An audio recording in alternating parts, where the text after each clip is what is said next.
ఈ వ్యక్తి ఒక గ్రెనేడ్ను నేరుగా ఫ్లైట్ అటెండెంట్పై విసిరాడు. విమానంలోని అందరూ ఈ ఆకస్మిక దాడితో షాక్ అయ్యారు. ఫ్లైట్ అటెండెంట్ ఇది బాంబు అని అరిచాడు. కానీ అతను మరింత చెప్పేలోపు గ్రెనేడ్ పేలి అతన్ని కొన్ని మీటర్ల దూరం విసిరింది. అదే సమయంలో కాక్పిట్లో అలారంలు మోగాయి. కంట్రోల్ స్టిక్ నియంత్రణలో లేకుండా పోయింది. ఇంతలో కాక్పిట్ డోర్ పై ఉన్న ఫ్యూజ్ కాలిపోయి తర్వాతి క్షణంలో డోర్ పేలిపోయింది. ఒక పదునైన మేకు కెప్టెన్ను తాకింది. విమానంలో పెద్ద రంధ్రం ఏర్పడి అది వేగంగా కిందకు పడటం ప్రారంభించింది. కీలకమైన క్షణంలో కెప్టెన్ మేల్కొన్నాడు. అతను వెంటనే యాక్సిలరేషన్ ఇంజిన్ను ఆపేశాడు. భూమి నుండి కేవలం 300 మీటర్ల దూరం మాత్రమే మిగిలి ఉంది. కో-పైలట్ కంట్రోల్ స్టిక్ను ఒక్కసారిగా వెనక్కి లాగి విమానం దిశను మార్చాడు.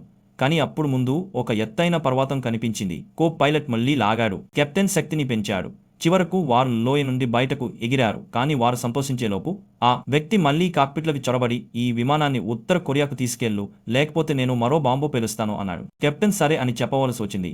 ఇంతలో సైన్యం ఫైటర్ జెట్లను పంపించి అడ్డుకునేందుకు ప్రయత్నించింది. కో-పైలట్ ఏదో సైగ చేయడానికి ప్రయత్నించాడు.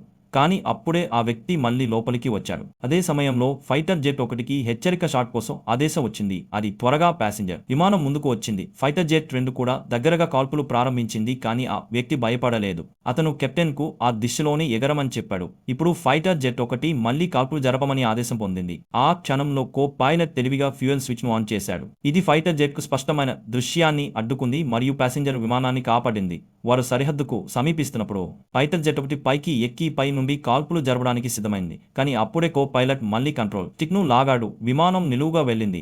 కెప్టెన్ ఇంజిన్ శక్తిని గరిష్టంగా సెట్ చేశాడు. ఇది ఆ వ్యక్తిని కాక్పిట్ నుండి ప్యాసింజర్ క్యాబిన్లోకి విసిరింది. దీన్ని చూసిన కో-పైలట్ ఒక ప్రకటన చేశాడు. అందరూ కిందకు వంగి గట్టిగా పట్టుకోండి.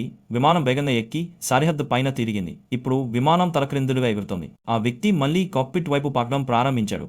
కో-పైలట్ అతన్ని చూడగానే విమానాన్ని త్వరగా తిప్పాడు. ఆ వ్యక్తి మళ్లీ గోడకు తగిలి స్పృహ కోల్పోయాడు. కో-పైలట్ వెంటనే అతని వద్దకు వెళ్లి అతన్ని పట్టుకున్నాడు మరియు మొత్తం సంక్షోభాన్ని విజయవంతంగా నిర్వహించాడు.